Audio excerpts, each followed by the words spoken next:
Hello friends, welcome back. Today we will see simple interest and compound interest. Simple interest and compound interest. I can write it as simple interest and compound interest. आपण बँकेत जातो, प्रत्येक जण बँकेत जातो आणि व्याज जर आपण बँकेकडून काही पैसे घेतले तर आपल्याला काय करते बँक त्याच्यावर व्याज लावते है ना, त्याच्यावर काहीतरी पैसे आपल्याला चार्ज करतं, तर that is nothing but interest.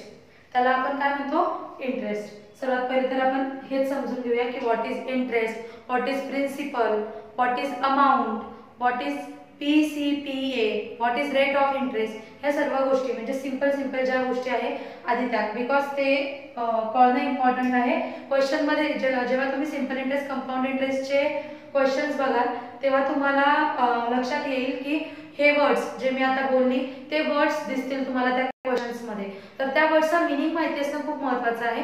तर आजच्या लेक्चरमध्ये आपण फक्त त्या वर्ड्सचा मीनिंगच बघणार आहोत. Okay, and then we will see what is simple interest and what is compound interest, त्यांच्यामधला डिफरन्स काय आहे, ते कॅल्क्युलेट कसं करायचं. ओके, पण अंटिल अँड अनलेस तुम्हाला हेच नसेल माहिती की तुम्हाला दिलेलं काय आहे तोपर्यंत तुम्हाला कळणार नाही की कॅल्क्युलेट कसं करायचं. कारण की डायरेक्टली मी जर फॉर्म्युला शिकवला तर तुम्हाला फॉर्म्युलामध्ये व्हॅल्यूज टाकता येणार नाही, बिकॉज तुम्हाला माहीतच नसणार आहे की what is the meaning of what. Okay, so first is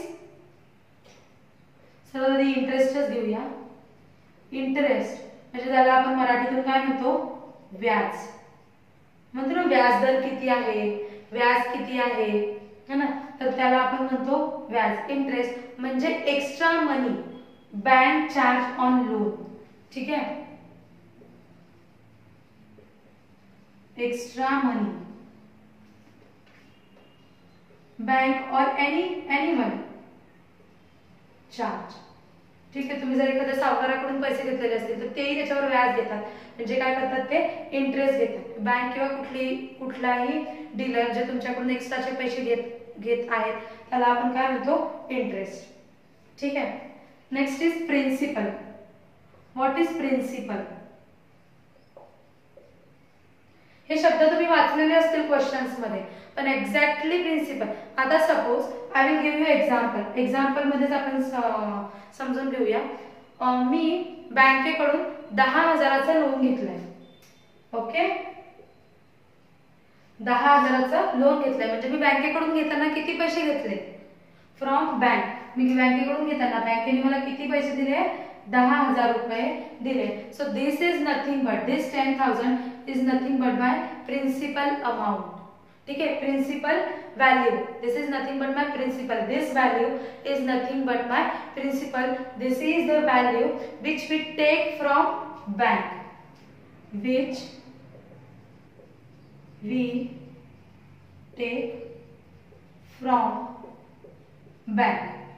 ठीक है, आता मी बँकेला काय सांगितलं की मी हे पैसे 2 वर्षानंतर रिटर्न करेल. ठीक आहे, तुम्हाला 2 वर्षानंतर मी काय करेल, रिटर्न करेल हे पैसे. म्हणजे मी जर 2021 मध्ये, आता 2021 मध्ये मी ते पैसे घेतले तर मी तुम्हाला कधी रिटर्न करेल, हे 2023 मध्ये. सपोज आय विल से की डिसेंबर 2021 मध्ये मी हे पैसे घेतले तर मी हे डिसेंबर 2023 मध्ये बँकेला हे पैसे रिटर्न करणार आहे. म्हणजे मी किती वर्षामध्ये हे रिटर्न करणार आहे, 2 वर्षांमध्ये. So this 2 years is nothing but your period. Period or time, we can say period or time काही म्हणू शकता. याला आपण small T, generally small T ने लिहितो.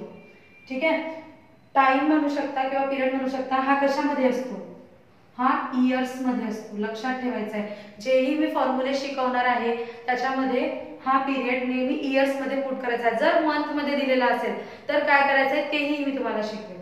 ओके, पण हा इयर्स मध्ये नसेल, मंथ मध्ये दिलेला असेल तर कसं सॉल्व्ह करायचं ते आपण पुढे बघूया. ठीक आहे, पण जनरली जे फॉर्म्युला आपण यूज करतो त्याच्यामधला हा जो टी असतो हा इयर्स मध्ये असतो. ठीक आहे, आता बँकेने काय केलं, बँकेने मला सांगितलं की ठीक आहे तुम्ही 2 वर्षानंतर पैसे वापस देणार आहात. ठीक आहे, पण ज्या वेळेस तुम्ही 2 वर्षानंतर आम्हाला पैसे वापस देणार आहात त्यावेळेस तुम्हाला 10,000च्या ऐवजी किती हजार भरावे लागतील, 12,000. ठीक आहे, 10,000 रुपयाच्या ऐवजी मी घेताना किती घेतले होते 10,000, पण मी जे बँकेला देणार आहे, वापस देणार आहे, तर मी देताना किती देणार आहे 12,000. ठीक आहे. सो ही जी व्हॅल्यू आहे जी आपण बँकेला देतो, वापस करताना देतो, ती आहे अमाऊंट. त्याला आपण काय म्हणतो, अमाऊंट म्हणतो. तर आता हे काय आहे माझं principal. This is what, this is principal, this is basic value. आणि इथे काय होतंय, मी 2,000 एक्स्ट्रा देते है ना. इथे काय होतंय, हे 12,000 म्हणजे काय झालं 10,000 प्लस 2,000, म्हणजे हे 2,000 काय करते मी एक्स्ट्रा देते. तर ही जी एक्स्ट्रा अमाऊंट असते, आपण आधीच दिलं की एक्स्ट्रा मनी बँक चार्ज, म्हणजे ही जी एक्स्ट्रा अमाऊंट आहे हा काय आहे माझा इंटरेस्ट आहे है ना. हा काय माझा इंटरेस्ट आहे. म्हणजे amount is principal plus interest. ठीक आहे. म्हणजे which I will pay to bank, which one will pay to bank. म्हणजे आपण जेव्हा वापस बँकेला जेव्हा वापस करू तेव्हा जी अमाऊंट असेल that is nothing but your amount. ठीक आहे. तेव्हा जी व्हॅल्यू असेल that is nothing but your amount. And amount is what, amount is principal. म्हणजे जेवढी घेतली होती, जी अमाऊंट आपण जेवढे पैसे आपण घेतले होते ते तर आपल्याला द्यावेच लागतील, प्लस त्याच्यावर अजून काहीतरी एक्स्ट्रा पैसे द्यावे लागतील, plus interest. This is very important. ठीक आहे. बऱ्याच लोकांना प्रिन्सिपल आणि अमाऊंट ह्या दोन गोष्टींमधला फरक मध्ये कन्फ्युजन होतं. ठीक आहे. So what is amount, amount is principal plus interest. Principal म्हणजे काय की जी बेसिक अमाऊंट जी आपण घेतली होती. ठीक आहे. ही वाली अमाऊंट. ठीक आहे, बेसिक चार्ज. आणि ही अमाऊंट म्हणजे काय की जे आपण देताना देत आहोत, देताना आपण किती देणार आहे, जे आपण घेतले तिथे आपल्याला परत करावेच लागणार आहेत, प्लस जे बँकेचे चार्जेस आहेत ते आपल्याला परत करावे लागतील. तर ह्या दोघांचे ऍडिशन म्हणजे काय झालं, दॅट इज अमाऊंट.